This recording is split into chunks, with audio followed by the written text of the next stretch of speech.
Welcome back.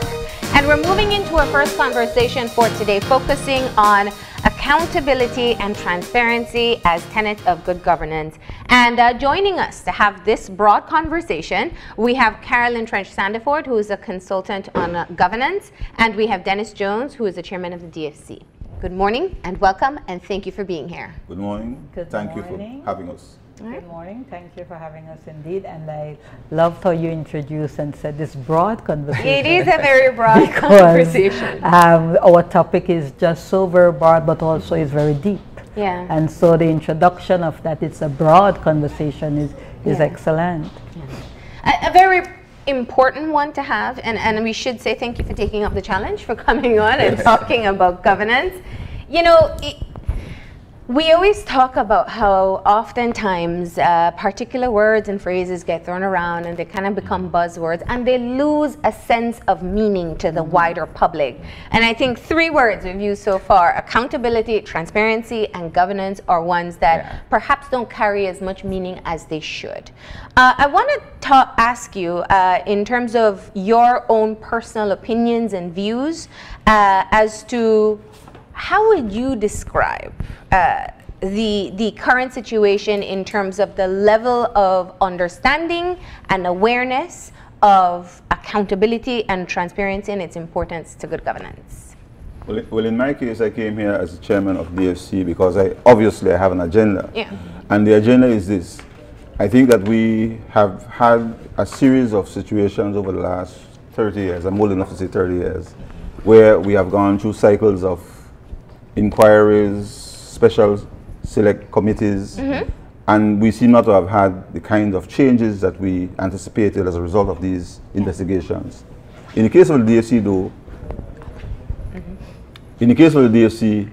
I believe that there has been a change, a noticeable change, and if you look at it, you haven't heard any stories about things happening at the DFC since the new legislation in 2009. And I would want to contend that that is basically because the legislation that was passed in 2009, February 2009, created a different kind of institution where civil organizations, we're talking about civil society off camera, are now the greater part of the weighting of the board of directors. So the board of directors has representatives from the legal profession, the accounting profession, the tertiary institutions, the credit unions, and the business sector. And then only 3 of the members are coming from the ministries of Ministry of Finance, Economic Development, and Agriculture. And the chairman, myself, is selected by the Minister of Finance, in this instance, the Prime Minister. So that has freed up the public sector representatives, because no matter what anybody does, if you lean on all 4 appointed by the government per se, you still have a minority. So it has freed them up to be more contribute more to the discussion and deliberations. You know, I appreciate that being the start of the conversation, because it really lets us focus on one of the things currently taking place in the country, and that's the Senate Select Committee inquiry. Now, you have heard, I'm sure, the conversation that's taking place in terms of whether or not it is achieving its purpose and whether or not it will affect any meaningful change in the end. Now, the most recent experience we can use is, of course, the DFC inquiry that took place. And as a result, we saw the recommendations that came out of the report. How many of those recommendations have actually been instituted as to how DFC now functions? Well, obviously, the legislation was the first major change. And I think that we can't legislate integrity, and therefore you have to have structures that allow for a separation between the governance part of it and the operational part of it. And I think the operations part of the DFC has always been very well done. In fact, in the late 1990s, it was one of the primary development institutions in the region. Possibly only one other in St. Lucia may have been a little better run. And currently, we have very good managers led by Natalie Goff.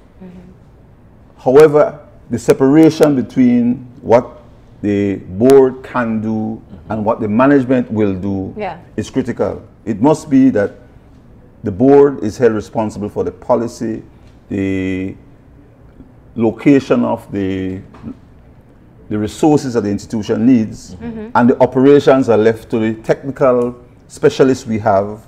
The experience and expertise of the organization rests in the management. And if we take the same model and project that into the broader Belizean society and say, the politicians who become our executive, the cabinet, are the policymakers, and they lay out policy, and at the level of the organizations, whether it's a immigration department or the lands department, the technical specialists in those organizations do the day-to-day operations. If we make that separation, I think we do very well. I think part of what I have observed over the years in terms of the way these institutions are run is that those who are supposed to be the policymakers tend to be very influential, for want of a better word, in terms of the day-to-day operations of these respective organizations. So you have where you would say a minister would make a call and say, do this, do that, and the other, and that completely goes around what the actual system should be in terms of autonomy in a sense. And you're quite right, and I think my colleague here brought out the issue of DFC, which perhaps is an excellent example of what public hearings, as you quite rightly said earlier, can manifest in. Currently there is a Senate hearing, and you're quite right, where you listen to the public, in the public domain, people are very cynical. They're very totally disillusioned with government, and I use the word government as separate from governance. They don't believe that nothing is going to change, and so they have lost trust, and they have lost faith in our systems of governance and government. And when you start having that, then your whole democracy starts to become undermined. But I want to go back to the broad concept and what my colleague mentioned, in that there are systems and structures in place to do certain things. A lot of it has to do with an understanding of how we are governed. A couple weeks ago, a particular sitting representative was asked the question, and you can go back to the news. They were asked the question if they supported the re-registration and redistricting. And they said yes, they supported it, gave their reasons, but then also said they don't support adding 10 more ministers to the House. We don't elect ministers. So it goes back to what you said. We don't elect ministers, we elect area representatives. There's a function for the area representative. Now, Dennis spoke about the level, right? He spoke about an institutional level. But if we look at the macro level, there's a separation between the role of the legislature, there's a separation between the legislation, the executive, and between the executive and the judiciary. These are supposed to be the check and balances that takes place in any society. The challenge we face within Belize is that to some extent we have what you would call maybe bastardized that whole process, if I can put it. And what we have is a kind of incestuous relationship between the legislature and the executive of the judiciary. And this became even so much so acute when you read the other day, I think it may have been the Mandala editorial this week or last week, where you have the commissioner of police being instructed by the judiciary to do something, and he refuses. It says to you that there is something wrong. And in 1998, there was a political reform commission that took place. They came up with 103 recommendations. I can say, having done an analysis of it, that 49% or 49 of those recommendations were implemented. 23 were implemented partially because some of them had several sub-recommendations. But if you look at the reasoning behind the Political Reform Commission, and I will go right back and ask you if these things still exist. Official corruption and lack of accountability, doubts about the independence and effectiveness of the court, excessive political participant control, lack of people participation, the system doesn't work for the poor, centralization of power, ineffective separation of powers, and I can go on and on. So despite the fact, and as he quite mentioned, you had a reform commission, you're still seeing these things. But it doesn't mean that certain things don't work. And I think if we look at the glass half full, the DFC situation is one that worked. Out of this reform commission, there was a recommendation that spoke to the Senate was expanded to include representatives from the churches, business, and trade union. Now, what did he just say about the DFC? There is the governance section and there's the non-government or the state actors.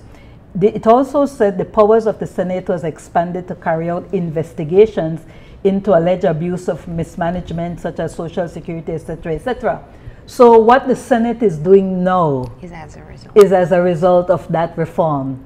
But then if we still have all of what is happening here, then obviously we're still a bit mismatched. So it's not that certain things are not happening. DFC is a success story. The Senate inquiry is a success story because if we didn't have that, it can be done. If we didn't have that reform, we would not have been seeing what we're seeing now. I am conflicted though. Simply because I look at all of this, and you're right, it is a success in and of itself. However, at the end of the day, all of this to me boils down to political will, and that is what will drive the change from what is currently taking place. Because this to me can simply be written off as, say, an academic exercise that is neither here nor there at the end of it all. Actually, I don't think so. I think if we move from the micro, take the situation of one individual statutory organization in Belize and the changes that have been made as a result of an inquiry. But I had the good fortune of being a third form student and hearing the Right Honorable George Price explain to us, to my class, the difference between the government and the party and the conflict that you have when the representative is also a legislator and is also a member of the executive branch. So and then in a very small society, it happens that he or she is conflicted where if I do this, it impacts on my votes. If I don't do this, it impacts on my performance as a executor of a particular ministry and so on. So we really have to have change both at the level of the leadership and the general population. We need to be more informed about. And that is where the education comes in that you spoke about earlier, because it is very key for us to appreciate and understand why we have a particular system of democracy. And if this system is to work, these are the things that are supposed to be in place and to happen. You know, Dennis, I had a similar experience when I was very young as well, where someone said to me very clearly, you must remember that there is nothing wrong with being interested or caring about politics. Because politics is the development of the policies that will govern your country. That is right. Versus partisan politics, which we're talking, or blue or red, whatever color you want to talk about. And I feel, you know, Carolyn, you said it very clearly, when we're talking government, it's totally different. And there seems to be just a general sense of dilution as to what this means. We seem to think that the parties, the political parties that are involved are supreme versus the role that those political parties are elected to fill. And you spoke about the fact that being a part of a political party and a political process ought to be a noble calling, because you're talking about serving people. The challenge that we face, and going back to the issue of governance and government, I think first of all we use them interchangeably. So we say government or governance. They're two different things. Government is the vehicle. Governance contains all the processes and mechanisms. But governance includes government. Government is just but one actor. And initially in our process of development, we used to simply say the government. And the reason was that the government used to have this control, if I can put it, over everything, over all resources. And it is the government used to dictate what happens. Now you have other players. You have NGOs, you have statutory boards. So it has moved away from solely government to now a broad state of actors. And each of those actors have a role in the system. If we then go back to the issue of, let us say, the Senate hearings right now that is taking place, we are hearing all that is happening within the immigration department. And when you start listening to that, you start asking yourself, wow. But that is a part of governance, because what it does do, it gives us a sense of transparency. We are getting information out of this department that we may not have had before. So it is very key. And if I can go back to some of the tenets, which we don't want to say, call it what I call the ideological, theoretical, but it's key that we understand what governance is. And if you can bear with me, DJ, we talk about accountability. So the first thing is accountability means that you must answer to the people for the disposal of your powers. How often do we get the government to be accountable to the people? Maybe 2 or 3 times a year, because then go to the House for budget or something. But how often are we really hearing from them? The Senate inquiry gives us an opportunity to get that. Efficiency and effectiveness, you get value for your money based on goals that you set. We set no national development goals. We do. I beg to disagree. We have some vision, something out there, but not the prescription. Participation, going back to the education. But give me a chance. Give me a chance. That is key. Let me just finish the last 2. Transparency, sharing the info, and the rule of law, ensuring that everybody feel that the rule of law applies. And there are other things, but I will leave it at that, simply to say that that is about governance. Government then is not governance. And it is government that is supposed to apply these issues. Over the last few weeks, I've been working on a project with the Ministry of Sustainable Development on the whole matter of the Sustainable Development Goals, and it's the target set and the implications of government policy. I think one of the things that we don't have is a regular reporting of ministries, departments on what they've achieved with the use of the resources over a period of time. And it's not that they haven't done, but I think we in Belize sometimes don't have measurement of the indicators of, we set certain objectives. So you'd hear the ministers of education for the last 30 years say, we've spent so much money on education, but how has that impacted on performance at PSC level, and at the level of the CXCs, and so on and so forth. So we have to get our people accustomed to the idea that if I gave you a grocery list and you went to the shop and you spent all the money, you would have said, what is on the list? Have you come back with that? No, why not? Because bread costs more than... But isn't that fundamental? Let me just... It's fundamental. There is a responsibility that you're speaking about here, and when that responsibility is neglected, you're saying that the public should request it. It's dual responsibility. It is a dual responsibility, but we can say, and that, I think that's part of the challenge that leads to people feeling cynical about the process. A lot of it is theoretical, you know. You present a budget, they're missing elements. The social, if you don't even talk about the opposition, because people always feel it's opposition versus government, the social partners speak out and say, where are the details? Where is the additional information, rather than the bulk sum as to what the bidding process was for these particular contracts that were given out, or whatever other details that are necessary, and they're not provided. So theoretically, there is a demand, but it doesn't come. You see clearly though, where there is the persistent demand, things happen, and that is the key. We have to get more of the involvement of people other than political parties, because in the system that we have, in the system that we have, whenever it's only the political party in opposition, people tend to be more cynical about their motives. But if you have organized groups, and I think this is where trade unions should make sure that they're not too aligned with political parties, because then they get, in a sense, they get painted with a broad brush of being opposition. You really have to make sure that it's very clear as to what you're requesting. How is it that we're spending 20% of our budget on education, for example, at thereabouts, and we can't get the kind of results we think we should have for spending that money? Let me go back for a second here then. It goes back to what I was asking earlier. Shouldn't this all be fundamental? If you use the example of creating a grocery list and sending the child with $5 to the nearest grocery store and say, okay, I need all of these items to be purchased out of the money that I've given you.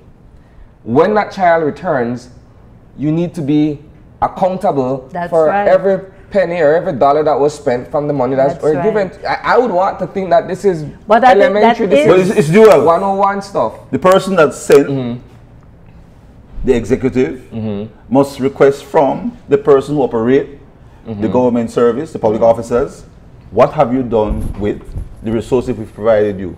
And you can't go and say, well, you have to account. And that's the whole concept of accountability. You get resources, you get authority to use resources, and you must report to. And that is why you have the role of the legislature, which is supposed to be oversight. The executive is supposed to execute.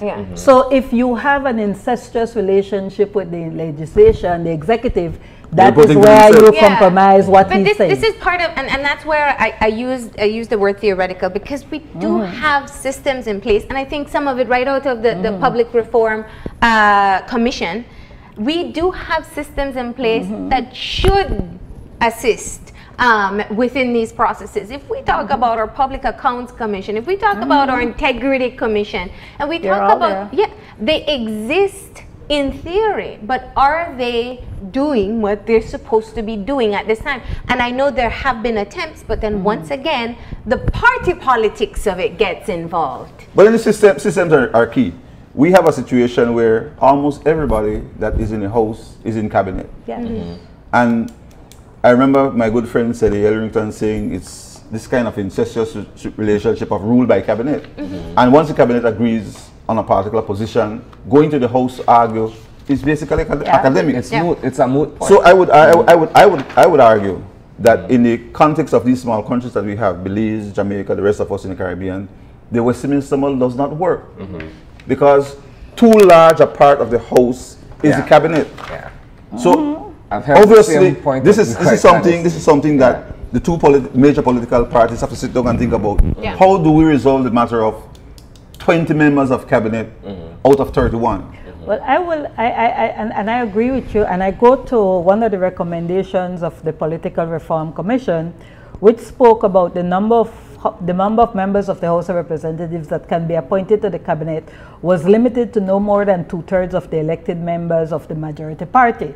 And that recommendation really speaks to exactly what you were saying, because what you need is a cabinet that within the executive that does not represent the majority that you need in the House to pass a piece of legislation.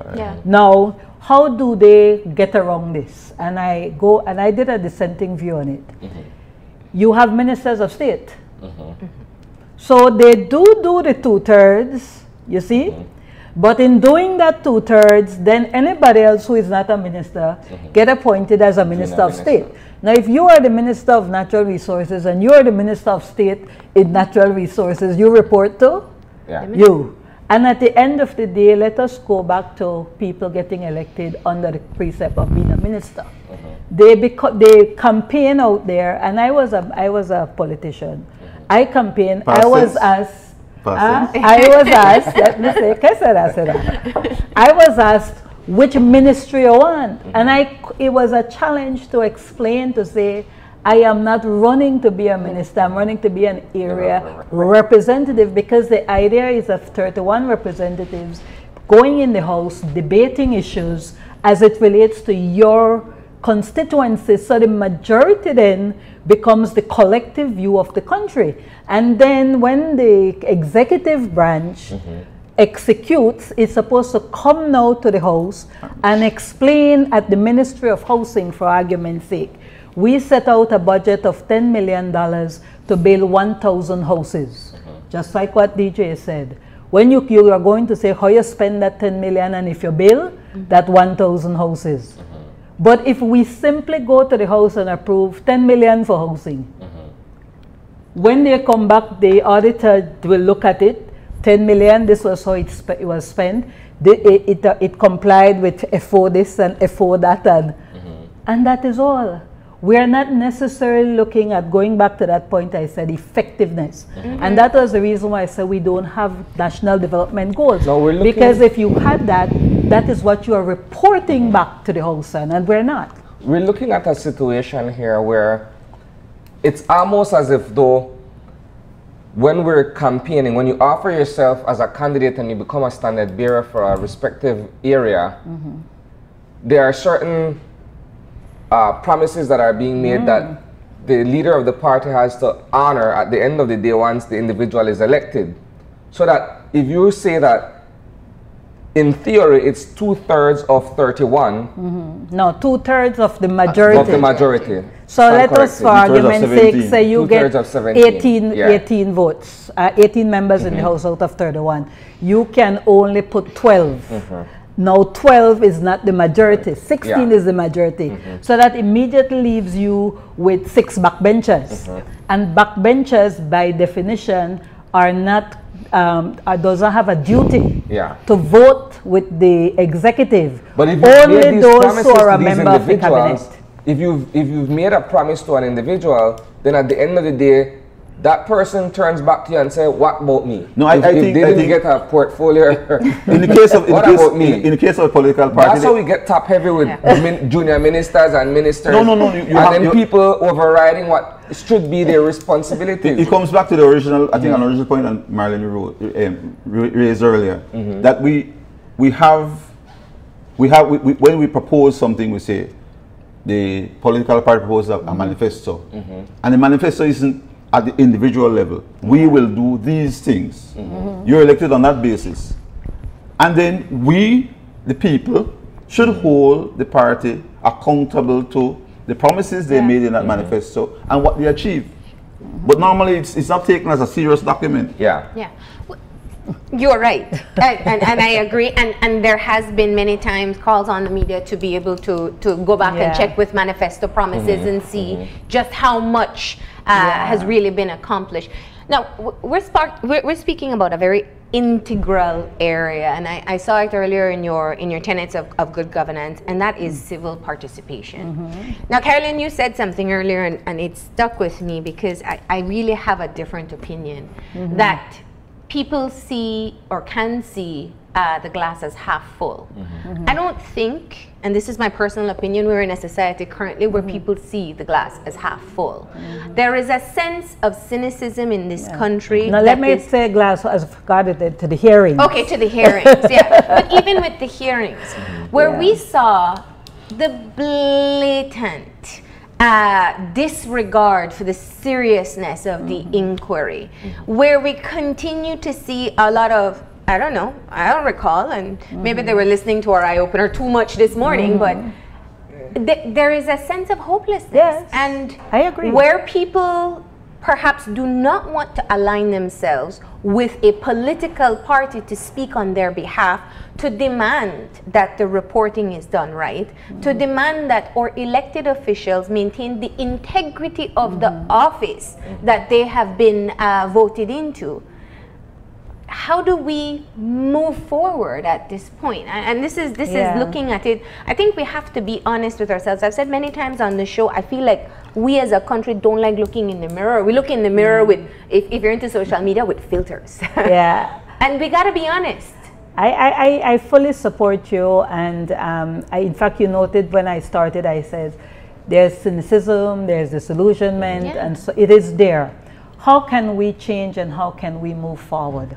One, I think we've had best practices where we saw when there was SPARE, for example, that SPARE used to use that association as a vehicle for public education and so on and so forth.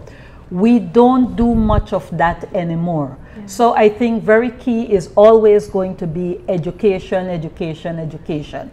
And sometimes we say education, but I also want to say knowledge building. The more people know about the Constitution, how we are governed, why we are governed the way we are governed, what difference does it make what we do and what the UK do, where we inherited this type of Westminster democracy. What works? Because there are certain things that work and there are certain things that do not work. So what is it? So let us start from that perspective, knowledge building.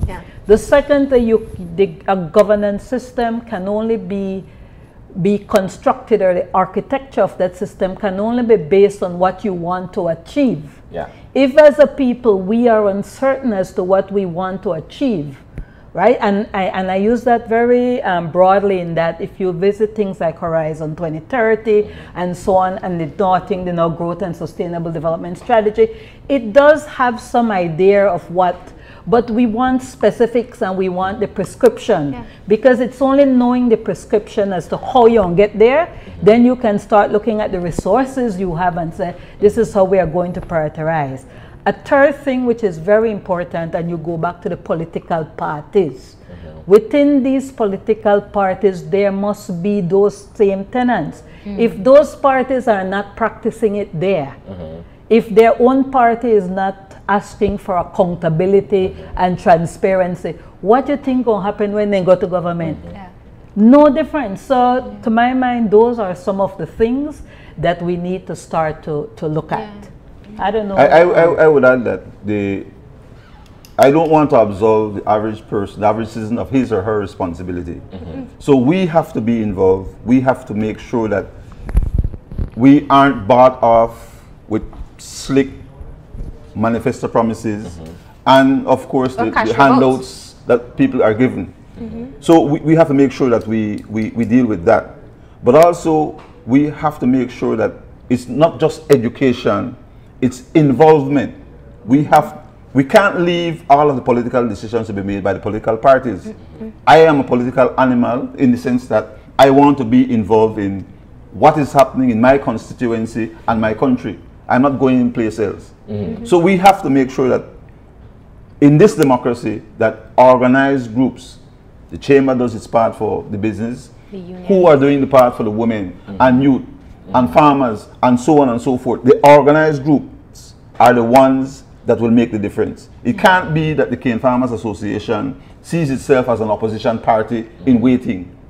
It must be that they're looking after the interests of cane farmers all the time, every day. In some cases, it might be in conflict with the general good of the country. They want something, they want exemption from paying fuel and so on and so forth.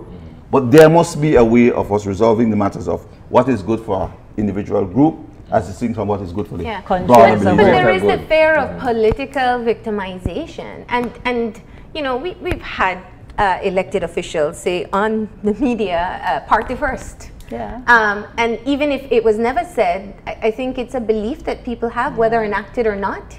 And so I think my question to you is, and you both have a lot of experience in this, we have seen times where the people's participation was stronger than it is now. The people's interest, if we start there, was stronger. What's different between then and now? Television. I would say, and that's such an excellent question. I would say your interest becomes more when you can relate to the issues more.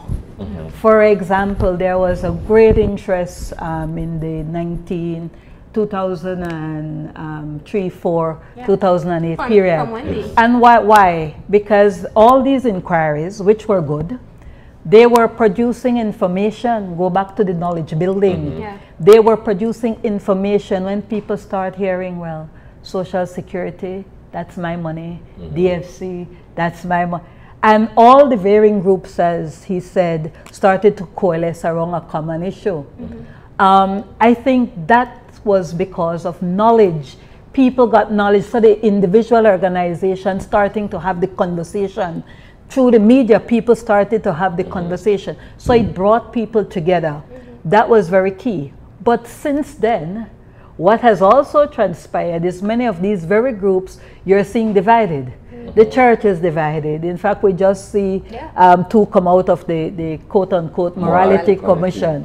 The church, the union comes off as divided. The optics of attacking based on ethnicity, so they're coming off divided. Sometimes the business sector comes off as divided. And nothing is wrong with differing opinions and reasons.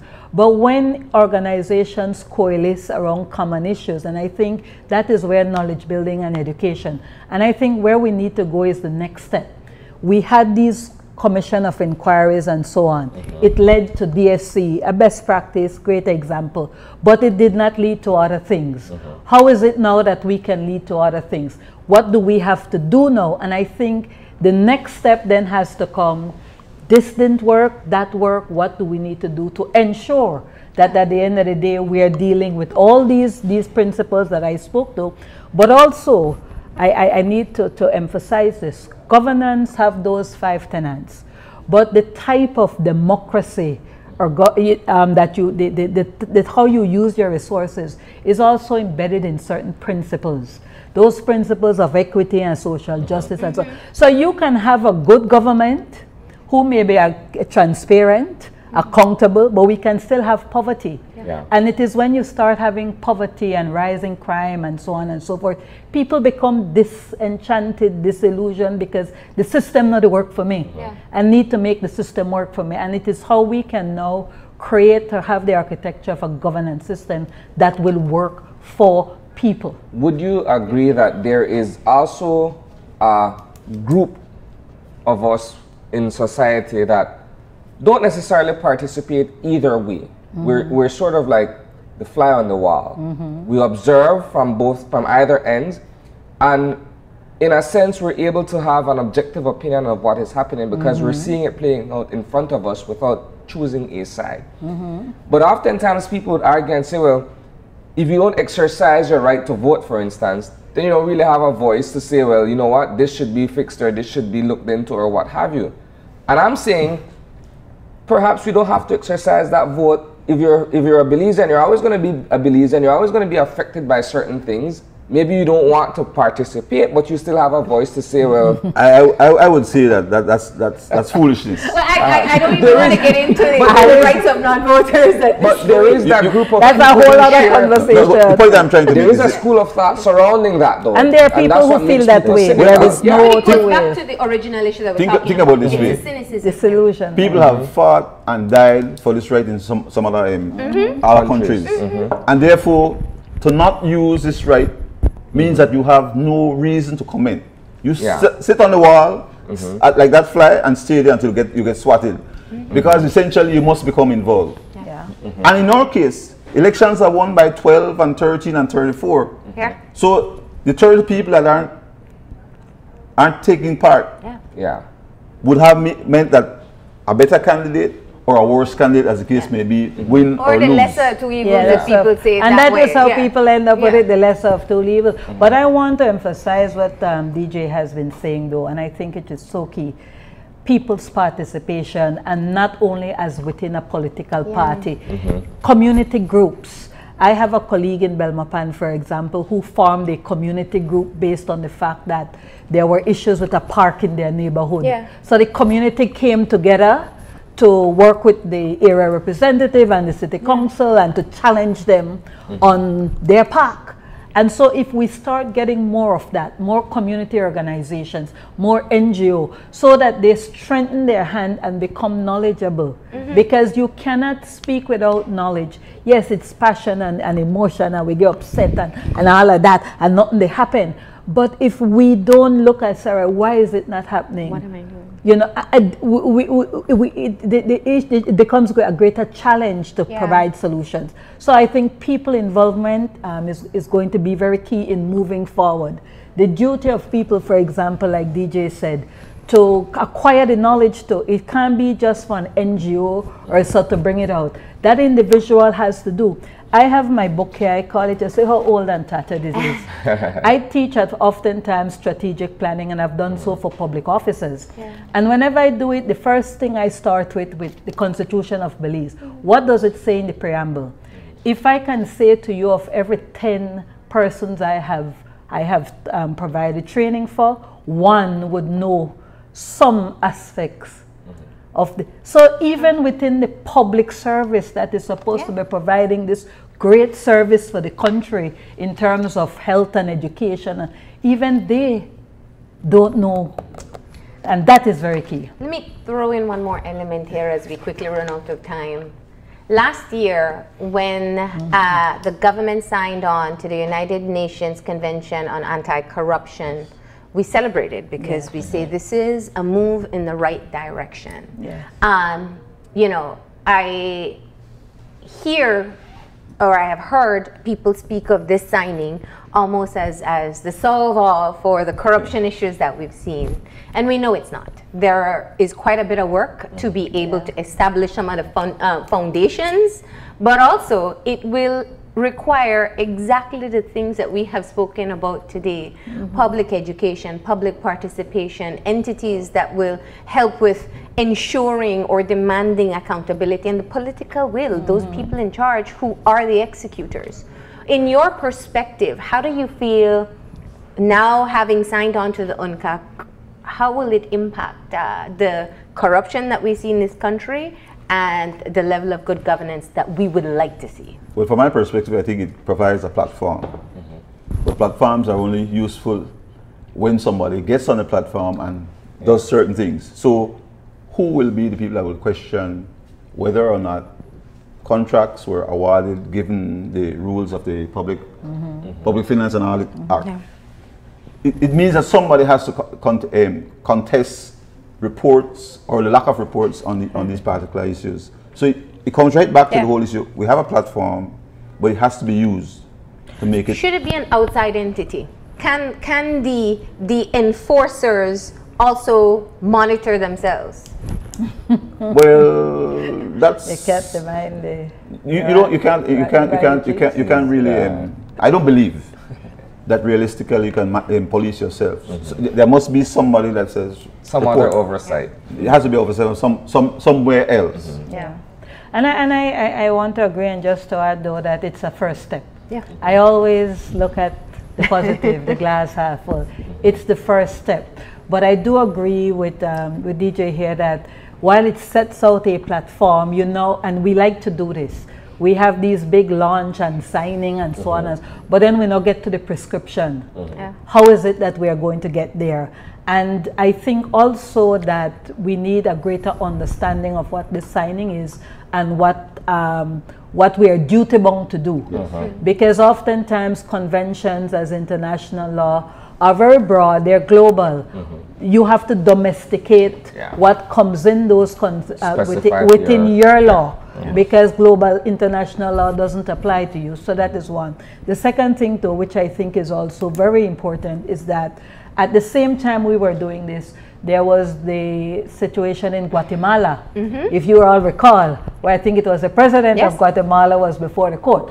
So people then saw the possibility. So it gave hope. Let us look at it. Even it gave the actions hope. of his wife and her spending, the way what she was involved in, it wasn't just the only elected official. Exactly. So people saw that and people had hope to say, you know what, maybe finally something will happen. And as you said, that required an outside, because actually it was an outside person coming in and setting that up. But we do need the support and the push of people.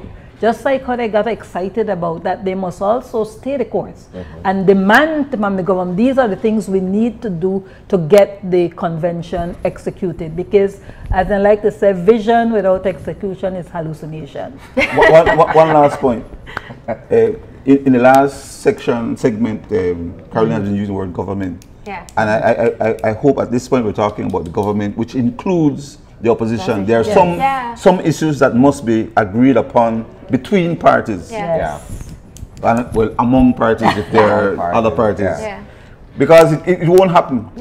If you have this flip and flop, when I'm in, I don't want any change. When I'm out, I'm the most knowledgeable, the most understanding. And it can happen, But you see, it goes back to the education of what the government is. The government of Belize is representative of all of us. Exactly. It is not in the political party in government. You strip your political and we have had instances. I think just recently the children's agenda. If I understand that both the Prime Minister and the leader signed on, we also have to create space for third parties. Because we do have existing third parties, so perhaps they need to be signed on. I want to leave you all with this, Peru. Have you ever heard of the Peru Accord? All right, it would be good to do some research on that. The Peru Accord was a set of national development goals that was set out by the government of, not the government, the people of Peru. And it was signed on to, by all political parties, non-governmental agencies, etc., etc., etc.